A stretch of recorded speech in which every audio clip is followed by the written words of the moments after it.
நீங்கள் ஃபஸ்ட்டு உங்கள் சிஸ்டமில் நம்ம பைத்தான் ஐடியலி இன்ஸ்டால் பண்ணிங்க அப்படின்னா அது எப்படி இருக்கும்னு பார்த்தீங்கன்னா இப்படி தான் இருக்கும்.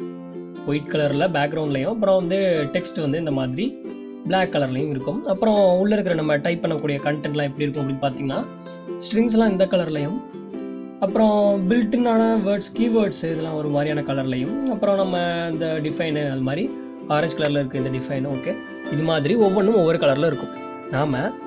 நமக்கு பிடிச்ச மாதிரி நம்ம டிசைன் கலர் மாற்றிக்க முடியுமா? எப்படின்னா நாம் ஒர்க் பண்ணுற ஒரு என்விரான்மெண்ட் நமக்கு பிடிச்ச மாதிரி இருந்தால் தானே நமக்கு யூஸ் பண்ண நல்லாயிருக்கும்.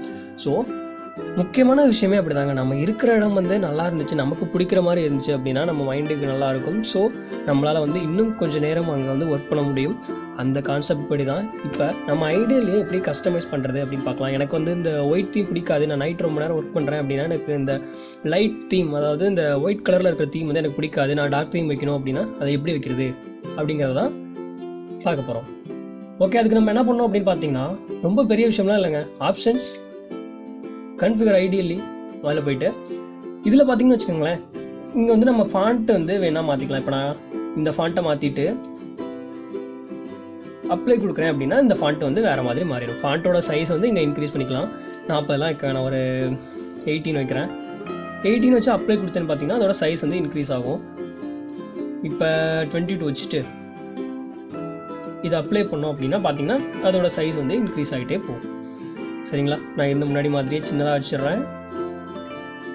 சைஸ் வந்து ஒரு 16 வச்சிடறேன். 16 ரொம்ப சின்னதாக இருக்கும். 20 வச்சிடறேன். ஓகே, இது வந்து நம்ம ஃபாண்ட்டை வந்து சைஸையோ இல்லை ஃபாண்ட்டோட ஸ்டைலையோ வந்து சேஞ்ச் பண்ணிக்கலாம் இந்த டேப்பில். அடுத்தது இது இங்கே பார்த்தீங்களா, இங்கே வந்து டேப் சைஸ் வந்து இன்க்ரீஸ் பண்ணிக்கலாம். ஒரு டேபுக்கு நம்ம 5, 6, 7 அப்படின்னு இன்க்ரீஸ் பண்ணிக்கலாம். அது டிஃபால்ட்டாக 4 இருக்கும். ஹைலைட்ஸில் போய்ட்டு தான் நமக்கு தேவையான கலரை இந்த தீமை வந்து செலக்ட் பண்ண முடியும். இங்கே வந்து பில்டின் தீமை நீங்கள் செலக்ட் பண்ணி வச்சுருந்தீங்க அப்படின்னா இங்கே ஐடியலி கிளாசிக் அப்படின்னு இருக்கும். இதை போய்ட்டு நீங்கள் ஐடியலி டார்க் அப்படின்னு மாற்றி அப்ளை கொடுத்தீங்க அப்படின்னா வண்டர்ஃபுல்லாக இந்த வந்து டார்க் தீம் வந்து க்ரியேட் ஆகிடும். நைட்டில் யூஸ் பண்ணுறதுக்கு ரொம்பவே இது நல்லாயிருக்கும். நம்ம ஐக்கு வந்து ப்ரொடெக்ஷனாக இருக்கும். அப்புறம் பார்த்தீங்கன்னா ஐடியலி நியூ அப்படின்னு இருக்குது. இது வந்து இதையும் அப்ளை பண்ணால் இது வந்து பழைய தீம் மாதிரி தான் இருக்குது. பட் இதில் என்ன சேஞ்ச் இருக்குது அப்படின்னு எனக்கு சரியாக தெரியல. ஓகே, நம்ம ஐடியலி டார்க்கை வந்து அப்ளை பண்ணியாச்சு. ஓகேவா? இப்போ இது வந்து நல்லா இருக்குது. ஆனால் இன்னும் எனக்கு வந்து இதையே நான் கஸ்டமைஸ் பண்ணோம். இப்போ பார்த்தீங்கன்னா எனக்கு ஸ்ட்ரிங்கெல்லாம் இந்த கலரில் வரக்கூடாது, எனக்கு பிடிச்சது கலர் வந்து எனக்கு வந்து லைட் ப்ளூ கலர் தான் பிடிக்கும் அப்படின்னு யாராவது சொன்னீங்க அப்படின்னா அதுக்கும் வழி இருக்கிறது. கஸ்டம் தீம் அப்படின்னு நீங்கள் செலக்ட் பண்ணிவிட்டு இப்போ பார்த்தீங்கன்னா இது ஒரு கஸ்டம் தீம். நீங்கள் இதில் என்ன கலர் வேணுமோ நீங்கள் செலக்ட் பண்ணிக்கலாம். ஓகேவா? இப்போ நான் இந்த கஸ்டம் தீம் இருக்குது, இதில் வந்து பார்த்தீங்கன்னா இதை நான் அப்ளை பண்ணேன் அப்படின்னா பார்த்தீங்களா? ஓகே, நான் என்னென்ன கலர் பிடிக்கும் அப்படிங்கிறத நான் செலக்ட் பண்ணிக்கலாம். இப்போ இதான் வந்து ஸ்ட்ரிங்கு. இதை வந்து நல்லா பாருங்கள், நான் இந்த ஸ்ட்ரிங்கை வந்து செலக்ட் பண்ணுறேன். இப்போ இங்கே வந்து பைத்தான் ஸ்ட்ரிங்ஸ் அப்படின்னு சேஞ்ச் ஆகுது. சூஸ் கலர் ஃபார்னு இருக்குது. இங்கே ஃபோர்க்ரவுண்டு, இங்கே பேக்ரவுண்டு. ஃபோர்க்ரவுண்டை நான் செலக்ட் பண்ணி வச்சுட்டு சூஸ் கலர் ஃபாரை ப்ரெஸ் பண்ணி எந்த கலர் செலக்ட் பண்ணி ஓகே கொடுக்குறோம் அந்த கலர் வந்து இங்கே சேஞ்ச் ஆகும். இதை நான் அப்ளை பண்ணால் தான் இங்கே ரிஃப்ளெக்ட் ஆகும். பார்த்தீங்கன்னா இப்போ நான் ஸ்ட்ரிங்கெல்லாம் வந்து எல்லோ கலராக மாறிடுச்சு. இதே மாதிரி இப்போ நான் அந்த பில்டின் கீவேர்ட்ஸ் இருக்கு இல்லையா, அதெல்லாம் வந்து கலர் மாற்றணும் அப்படின்னா இந்த கலர் வைக்கிறேங்க.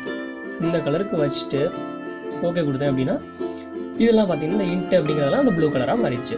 ஸோ இப்படி தான் நீங்கள் எல்லா கலரையும் சேஞ்ச் பண்ணிக்கலாம். பேக்ரவுண்ட் எப்படின்னா இப்போ நான் செலக்ட் பண்ணும்போது அதோட பேக்ரவுண்ட் கலரை மாற்றணும் அப்படின்னா நீங்கள் பார்த்தீங்கன்னா இந்த செலெக்ஷன் இதை நான் கிளிக் பண்ணி வச்சுருக்கேன். இங்கே செலக்டட் டெக்ஸ்ட் அப்படின்னு காட்டுது. அப்படின்னா நீங்கள் இதில் கூட வந்து கிளிக் பண்ணி எந்த இதோ அப்படிங்கிறத மாற்றிக்கலாம். இப்போ நான் செலக்டட் டெக்ஸ்ட் தானே செலக்ட் பண்ணியிருக்கேன். Okay, selected text choose colour ஃபாரில் ஓகே பேக்ரவுண்டை செலக்ட் பண்ணி வச்சுட்டு சூஸ் கலர் ஃபார் இதில் வந்து இந்த பிங்க் கலரை நான் செலக்ட் பண்ணுறேன். இப்போ நான் இதை அப்ளை பண்ணுறேன் அப்படின்னா இங்கே வந்து இதை நான் செலக்ட் பண்ணேன். அப்ளை ஓகே, இப்போ இதை நான் செலக்ட் பண்ணேன் அப்படின்னா பிங்க் கலர் வந்து சூப்பராக இருக்குது. ஓகே, இதே மாதிரி தான் நீங்களும் உங்களுக்கு பிடிச்ச கலரை பிடிச்ச இடத்துல சூப்பராக செட் பண்ணி நம்ம ஐடியலியில் நம்ம சிறப்பாக ஒர்க் பண்ண முடியும். ஓகே, இப்படி நீங்கள் கண்ணாப்பின்னு பண்ணி அது கேவலமாக இருந்துச்சு அப்படின்னா என்ன பண்ணலாம் அப்படின்னா மறுபடியும் வந்துட்டு பில்டின் தீம் அங்கே வந்துட்டு ஐடியலி கிளாசிக்கில் வந்து கிளாசிக்கோ இல்லை டார்க்கோ இல்லை நியூவோ செலக்ட் பண்ணி வச்சுக்கலாம். பெரும்பாலும் எல்லாருமே இந்த டார்க் செலக்ட் பண்ணி வச்சுக்கோங்க, இது ரொம்ப நல்லாயிருக்கும். ஓகே, அடுத்த ஒரு வீடியோவில் உங்களை சந்திக்கிறேன். Thank you, tata, bye by.